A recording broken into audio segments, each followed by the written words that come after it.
अस्सलाम वालेकुम फ्रेंड्स, कैसे हैं आप लोग। मैं उम्मीद करती हूँ आप सब खैरियत से होंगे। मैं भी बिल्कुल ठीक हूँ आप लोग की दुआओं से। तो आज जो है मैं आलू के पराठे बना रही हूँ, तो सोचा आप लोग के साथ भी इसकी रेसिपी शेयर कर दूँ। बहुत ही मज़ेदार है और बहुत ही इजी हैं ये पराठे, कसम से बहुत ही मज़े के बने थे। सच में मुझे अभी मैं वीडियो एडिट कर रही थी, देख रही थी तो मुंह में पानी आ रहा था, इतने मज़े के बने थे आलू। तो मैंने बनाए थे इतने, और मैंने इसमें मिर्ची भी नॉर्मल ही रखी थी ताकि मेरा बेटा खा सके। माशाल्लाह उसने भी खाए थे। तो आप लोग देख लें, ज़्यादा सामान नहीं डाला था मैंने इसमें। मैंने जस्ट आलू को बॉईल कर लिया था, उसको पीस के इसमें धनिया ऐड कर दिया था मैंने। धनिया ऐड करने के बाद मैंने इसमें मिर्चें नहीं डाली थी, ये वाली ही मिर्चें मैं भून के डालूँगी। मैंने शायद आपको अपनी पिछली वीडियो में भी बोला था कि मैं मिर्चों को भून लेती हूँ ताकि उसमें से तेज़पन निकल जाए। तो मैंने इसके अंदर ऑयल डाला, फिर ज़ीरा डाला, कड़ी पत्ता थोड़ा सा डाल दिया था, और फिर लहसुन का पेस्ट डाला थोड़ा सा। एंड देन फिर इसके बाद मैंने हरी मिर्चें इसमें ऐड कर दी थी, जो मैंने वहाँ पे रखी हुई थी।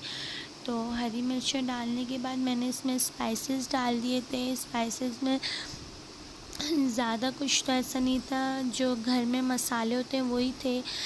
हल्दी थी, पिसी हुई लाल मिर्ची थी, थोड़ा सा चाट मसाला था, नमक था, एंड हाँ बस ये था। कुटी हुई लाल मिर्च डाली थी मैंने। तो ये सब भून के आपने इसमें ऐड कर देना है। ऐड करने के बाद आपने इसको अच्छी तरह मिक्स कर लेना है ताकि सारा मसाला इसमें जस्ट हो जाए, अच्छी तरह से पूरे आलू में मिल जाए। तो ये मैंने ऐड किया था, बहुत ही मज़े का मसाला बना था। मैंने इसको टेस्ट भी किया था, नमक भी बिल्कुल परफेक्ट था। तो नमक आप लोग अपने टेस्ट के मुताबिक ही डाल लीजिएगा। तो फिर मैंने आटा गूँध लिया था, आटा जैसे गूँधते हैं वैसे ही गूँधा था। तो बस मैंने आटे में नमक डाल दिया था। कुछ लोग आटे में नमक नहीं डालते, मैंने डाला था। कुछ लोग कोई ज़्यादा डाल देते हैं एंड कोई कम भी डालते हैं, तो ये भी आप लोग की मर्ज़ी है। तो बस मैंने आटा अच्छा सा गूँध लिया था, और मैंने सफ़ेद आटा लिया था, चक्की का आटा नहीं लिया था मैंने। तो सफ़ेद आटे के पराठे बहुत ही मज़े के बनते हैं। तो मैंने इसके छोटे छोटे 4 पेड़े बना लिए थे, क्योंकि हम घर में मैं और दानिश ही थे। तो फिर मैंने 2 ही पराठे बनाए थे, ज़्यादा नहीं बनाए थे, क्योंकि आलू के पराठे तो फिर आपको पता है गरम गरम ही अच्छे लगते हैं। तो मैंने अपनी जाना के लिए रख दिया था, पेस्ट भी रख दिया था आलूओं का, और आटा भी रख दिया था। मैं था जाना आएंगी तो उनको गरम गरम पका के दूंगी मैं। तो एक दानिश का था, एक मेरा था। तो मैंने इनको चारों पेड़ों को आपने बेल लेना है अच्छे तरीके से, छोटे छोटे बेल लीजिएगा। और ना क्या बोलते हैं, इनको बेलने के बाद आपने इसके अंदर ना मसाला ऐड कर देना है। ये मसाला आपने जितना आपकी मर्ज़ी, मैंने थोड़ा ज़्यादा ली थी इसकी स्टफिंग, तो बहुत ही मज़े की लग रही थी कसम से, क्योंकि मसाला बहुत ही मज़े का लगा था।